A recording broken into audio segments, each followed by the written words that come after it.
Alright, hey guys. So today we're going to talk about square knots and how to make them. And so the idea behind this is, and a lot of times in med school, we're taught how to do square knots, but I often feel it's rushed and that they don't do it in a standardized manner.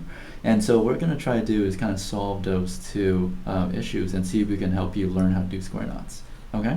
So the way we're going to structure this, we're first going to talk about a little bit about the theory of knots and what we're trying to do, because I think that's something that's often missing.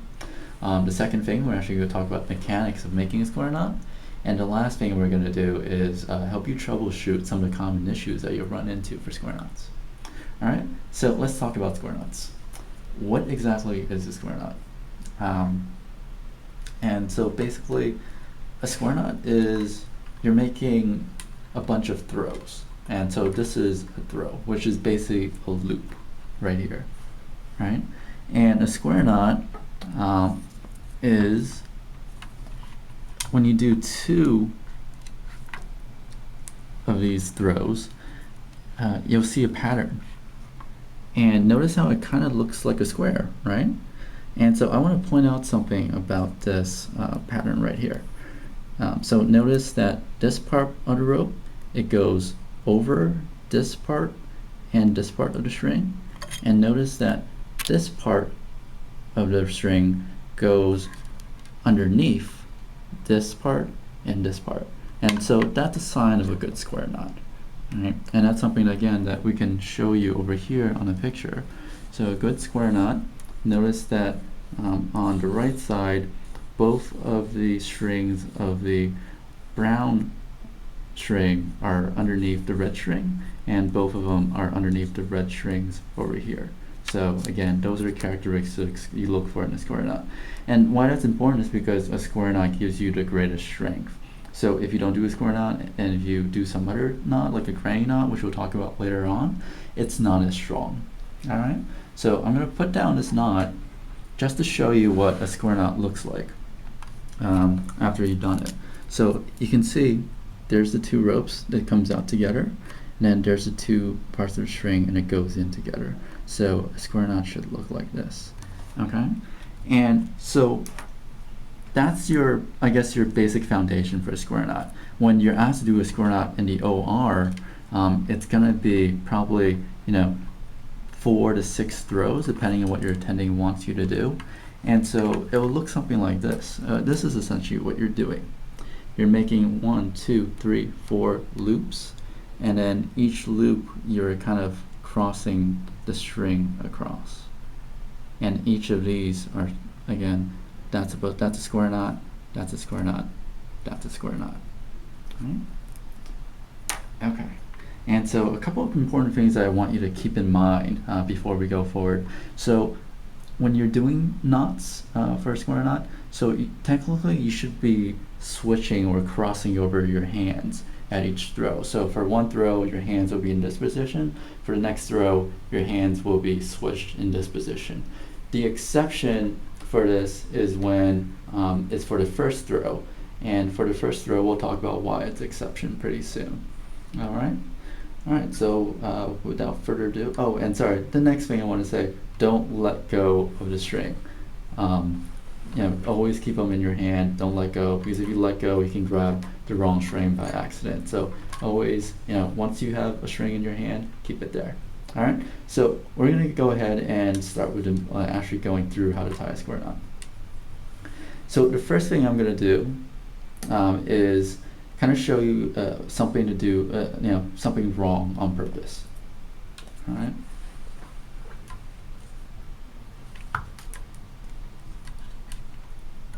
So notice this is a knot that we want, that we've been talking about, right? But you have this little cross right here, and you're probably wondering, I don't think that cross looks right. I don't think it should be there, and you're absolutely right, it shouldn't be there. So if you try to put this down, it's going to end up, not a good knot. It's not very strong. And to solve that problem, what you do is you cross your strings, right? And the string in your left hand should be in front of your body or closer to your body, and the string in your right hand should be further away from your body. And I've also marked the string with a white cord and as well put a piece of paper on my thumb to kind of show you which string end goes with which hand. And this is something you can do at home to help you with, but it's not something that you have to do, right? Okay, so starting position for tying a square knot, it's always this.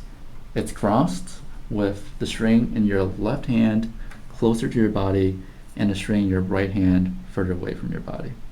All right, so let's get started. The first thing you do is you take your index finger, and I'm stressing your index finger, not your thumb, and you want to put it underneath the string, like so. Now take the string in your left hand and you want to make a loop with it, and so you can see the loop right here. That's the loop, right? And so you can just see the strings up here are kind of parallel to each other. And once you have that loop, connect your thumb with your index finger and then push your thumb through that loop that you just made. Now take the string in your left hand, put it in between your thumb and your index finger, and then pull it through. And so there you go, a nice little knot, and you just want to push that down, right?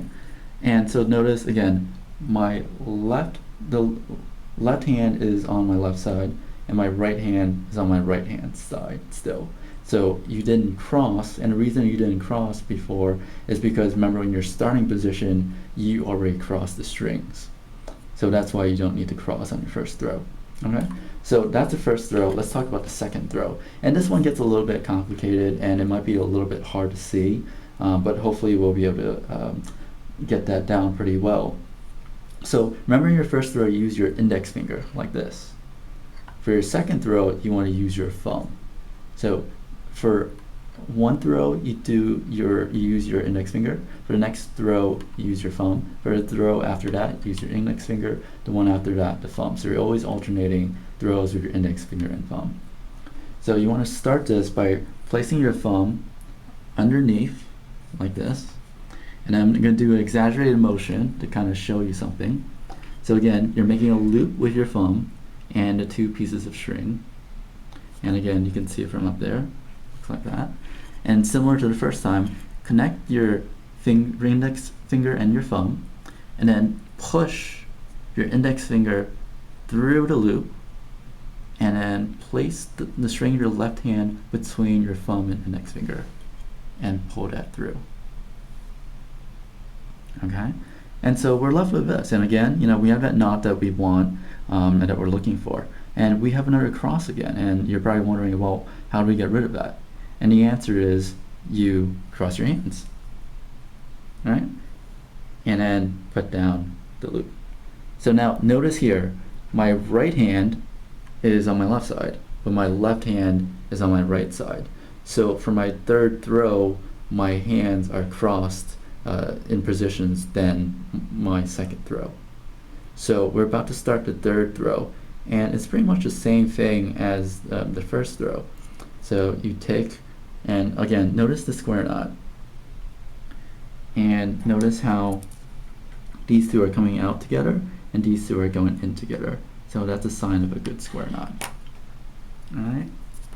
Alright, so for the third throw, again, take your index finger, put it underneath the string, loop the string in your left hand over that, and so you're making a loop right here. That's a loop, and up top, connect your index finger and your thumb, push your thumb through the loop, place the string in your left hand between the thumb and index finger, and pull that through, and then put that down. Alright, so that's your third throw. And remember, you're doing your third throw with your index finger. So now we're going to do the fourth throw. And this one is going to be done with the thumb because the last one was done with the index finger. So again, same thing. Thumb goes underneath the string. Place the string in your left hand over your thumb from behind to forward so that you're making a loop like this. And notice how they line up like that. And then connect your thumb and index finger. Push your index finger through the loop. Place the string in your left hand between your index finger and your thumb, and then pull that through.